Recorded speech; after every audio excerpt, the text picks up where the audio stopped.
Hey everybody, welcome back to When Harry Met Board Games. I'm Harry, and before we go any further, please make sure to hit the like button down below and subscribe to our channel if you are interested in seeing more great board game related content. But today, we're going to be covering our top 10 to 6 games of all time.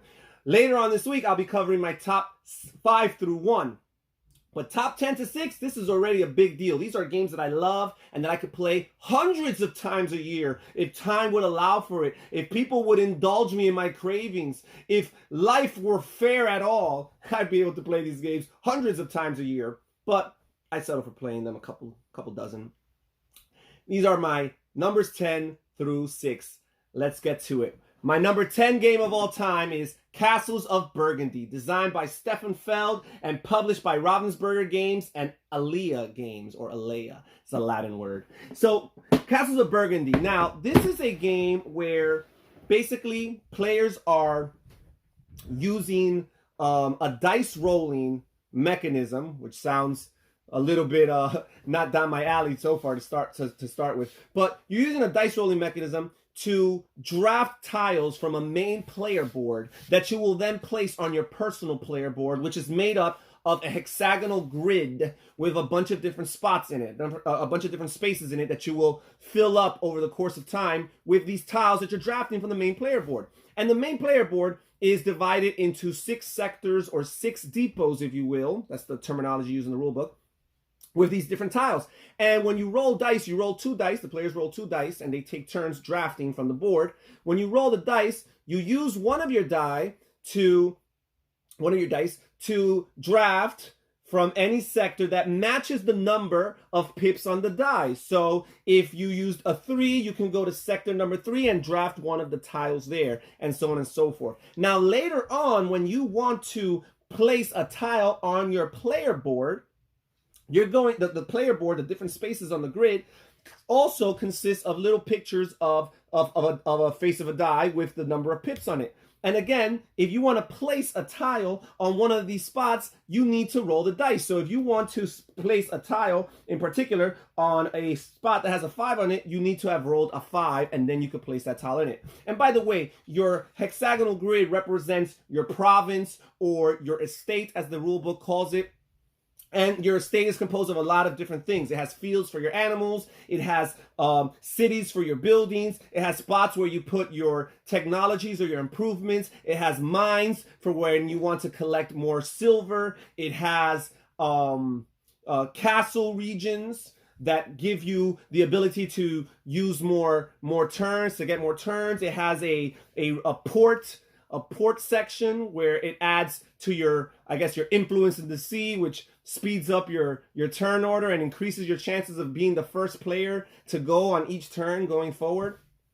It has all these different things that you're trying to manipulate, all these different things that score you points in different ways. Now, I did mention that you're using a dice rolling mechanism in order to draft. And at first glance, that can sound very limiting and very frustrating. But the way this game mitigates that luck factor is by adding this additional option, this action you could take, just forfeiting one of your dice on a turn in order to acquire a couple of worker tiles. And these worker tiles are things that you can turn in later on a future turn to modify your die roll. See, they either let you increase a die roll by 1 or increase it by 1. So you can either decrease 1 or increase 1. You can combine as many workers as possible to increase or decrease in either direction according to what works best for you. So again, you're not necessarily a victim of chance. You're not a prisoner of the moment. You have some say in your destiny.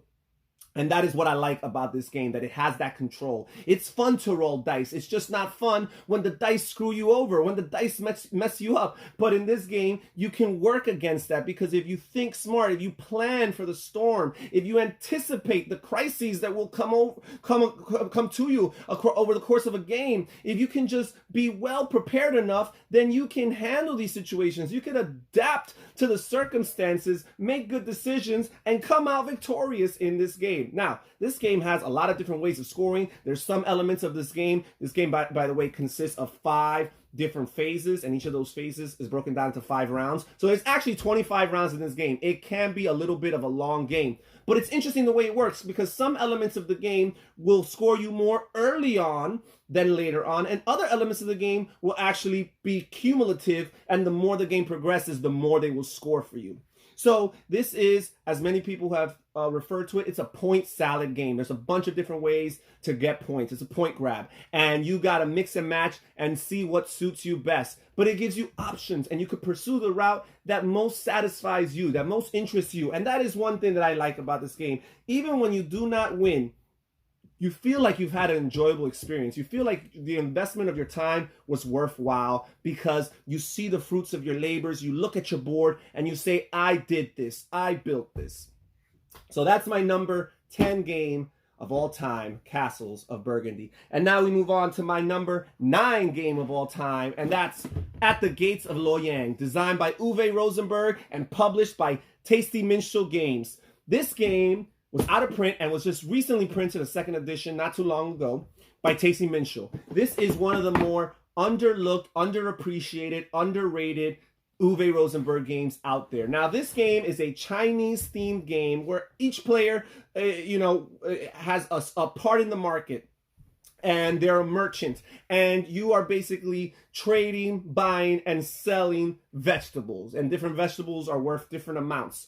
But as a merchant, you have clientele. You have some regular customers who come to you regularly, and they have a quota. They have a demand. They're looking for certain particular veggies from you. And because they're your regular customers, you have to take care of them and plan accordingly over the course of the game and make sure that you acquire and have enough supply of the vegetables that they need. Because if you don't, then they'll be unhappy. And if you make your regular customers unhappy twice in a row, then you lose money, and money is your victory points in this game. You also have non-regular customers who you have a little bit less of a risk. You don't need to necessarily meet their demands, but at the same time, there's the benefit that they pay you a little bit more than your regular customers do, right? I guess they're desperate for the veggies that they're looking for. So again, sometimes you have the tense decision of, do I satisfy this non-normal customer? Because you know what? Right now, my regular customer is happy with me.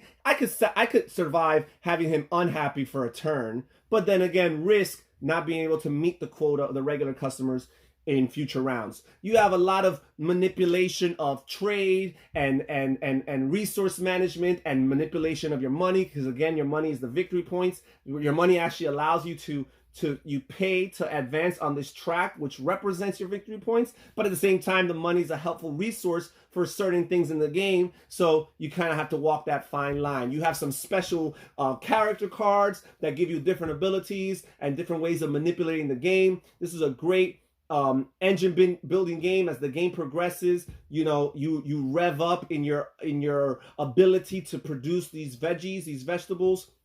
However, as most Uwe Rosenberg games are, the revving up is very, very slow and probably not as prosperous as a lot of people would like to do it. But this game has been fun. It has a great solo mode. I will say it is my favorite Uwe Rosenberg solo game, and that is my number 9 game of all time, At the Gates of Loyang. And now we move on to my number 8 game of all time, and that is Shadows over Camelot, designed by Bruno Cathala and Ludovic Mablanc, and published by Days of Wonder Games. This is a King Arthur and the Knights of the Round Table themed game, but this is a cooperative game. Every player is playing on the same team. This is my favorite cooperative game of all time. In this game, King Arthur and his knights, you and your players, you and your teammates are King Arthur and his knights, and you guys are each going on quests around Camelot. You're trying to prevent the war between the Picts and the Saxons. You are trying to prevent the siege on Camelot with a bunch of catapults and siege catapults that are there trying to take over Camelot. You are trying to fight the dragon. You are trying to recover Prince Lancelot's armor, and you're trying to, get the sword in the stone, the Excalibur stone, the Excalibur sword, and you're trying to go on the quest for the Holy Grail. You're doing all these quests that basically give you points on the table. But failure to accomplish quests give you negative points. And basically the points are represented by these white and black swords that you put on these 12 spaces on the round table. And if at the end of the game you have more white swords than black swords, you win the game. But if at any point you more than half of your swords are black, then you lose the game. So there's this tension of knowing which quest to go for. Now again, the quests are accomplished through a series of card plays. One by one, you're putting cards down that help accomplish a quest. And each quest requires its own unique set of cards. It could be, pairs or three of a kind, or it could be straights, or it could be a very particular type of card that you need to put over and over and over again. And players are limited in their communication. As a matter of fact, one of the things that they cannot communicate are the details of their hand of cards.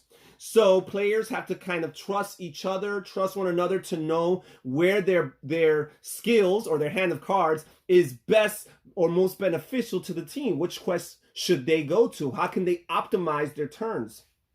Now, there's always a tension because at the beginning of your turn, you always have to progress evil. So you have a bunch of options you could choose. You could add catapults that are besieging Camelot. But again, that's one of the ways of losing the game if Camelot ever falls. You can, draw cards randomly from this disaster deck or this evil deck that does a bunch of bad things that you just don't want to do. And then again, could progress the game to the point where the bad guys win and the good guys lose. And also you could just take a hit as an individual player to your life points, because each player has a certain amount of life points. But guess what? Once you've taken the final hit, you're dead. The game still continues without you. It has player elimination. Your teammates can still win. But that's one less player that your team has in order to try to accomplish the quest. Now, the interesting thing about this game is that it has the possibility of a traitor.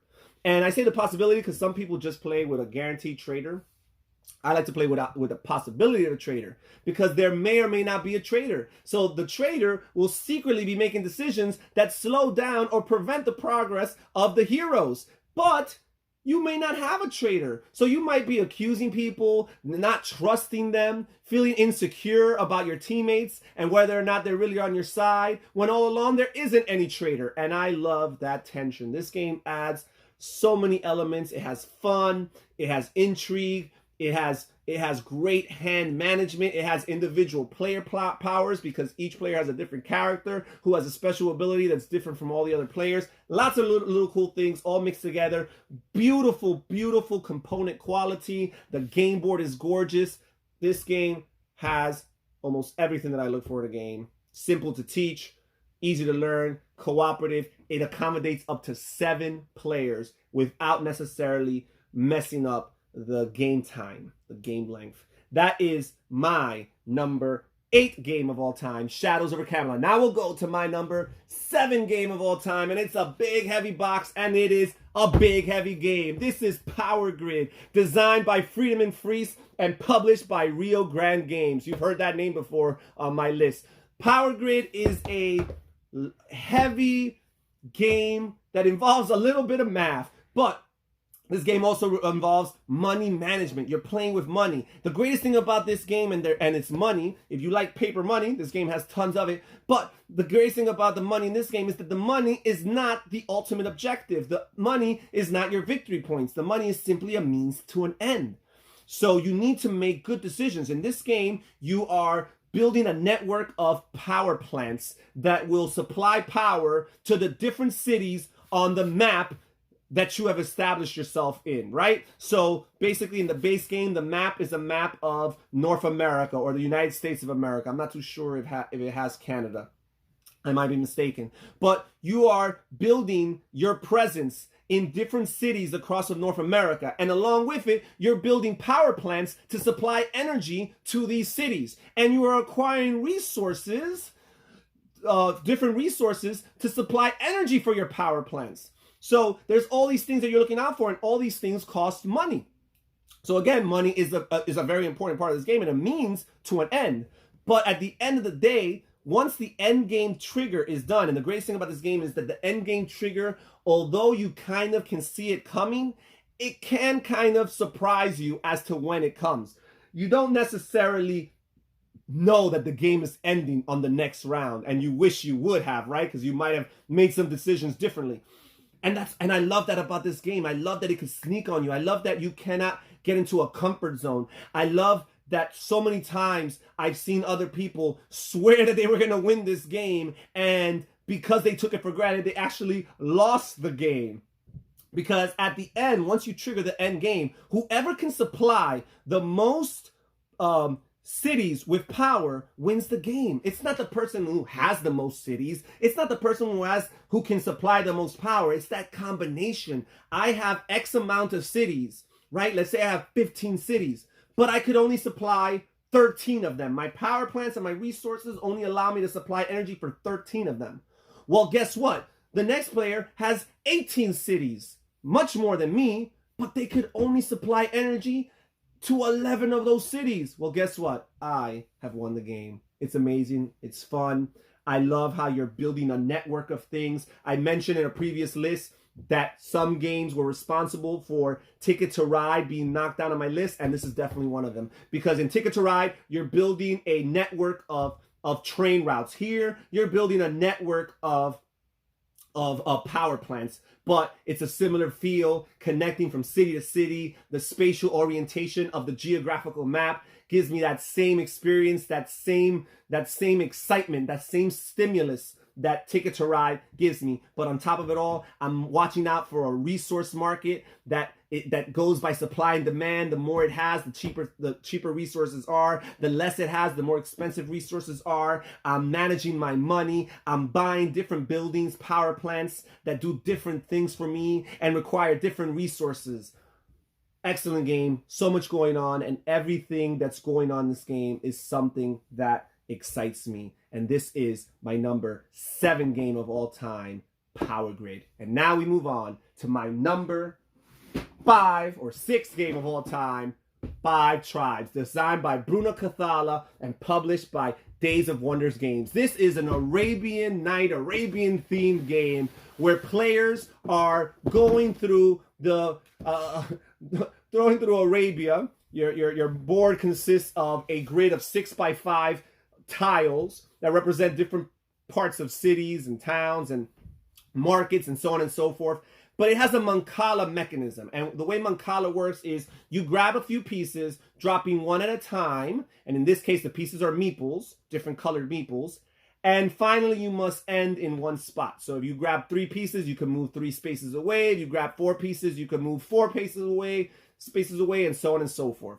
But the final spot in your final space that you end up on, at least one of your colored meeples has to, or the last colored meeple you drop off, has to match at least one of the colored meeples on that spot. So even that complicates matters. And as the game progresses, you're grabbing different groups of colored meeples that let you move differently. Some spaces only have 2 meeples, so you can only move 2 spaces. Some only have 5 meeples, so you can only move 5 spaces. Some only has 1 meeple, so you can only move 1 space. So again, all these different things you have to factor in. And whenever you move, not only do you collect those meeples, and each of the different colored meeples gives you a different benefit, but you also do something special that specific tile allows you to do. If you ever empty up a tile, you take possession of it, you take ownership of it, and you put one of your camels to represent that ownership. Really, really cool. You also can buy resources that exponentially add points to you. If you have 1, you get a certain amount of points, but if you have a set of 7 different resources, then all of a sudden, exponentially, your points increase. And of course, you can gain the favor of jinns or genies. What Arabian themed game would be complete without some genies, right? So you've got all these different jinns. You've got a market of jinns that when you end your turn on a specific spaces on the board, and you pay specific resources. And for the most part, it's the elders. You have one of the meeple colors represents your elders, and your elders, I guess, have access or favor of the jinns. When you get a jinn gives you a certain amount of victory points, and the jinn gives you a special ability, a special benefit that none of the other players have going forward. So many little gameplay mechanisms, all, wrapped up into one beautiful final product. Again, Days of Wonder. I have a couple of Days of Wonder games on this list. Beautiful production, beautiful components. The camels are nice and chunky. You have palm trees. You have little palaces, little wooden palaces you're putting on your game board. The meeples look nice bright colors. The tile spaces that make up your grid board are beautiful. The artwork is gorgeous. The cards have an excellent card work. The jinns, the resources you're buying, even the coins, the coin tokens are really nice compared to some other games' coins. This game has a lot of stuff going on for it. It's not necessarily a game, let's say, for introductory purposes. It's definitely not a gateway game. It has a little bit going to it. It can lend itself to analysis paralysis because, there, especially at the beginning of the game, there are thousands of options that you can have because, options are really the worst enemy to analysis paralysis. When you have too many options, it just creates too much thinking. So even the players who aren't prone to analysis paralysis are going to have their occasional long term because, again, there's just so many options and you don't know which way to go.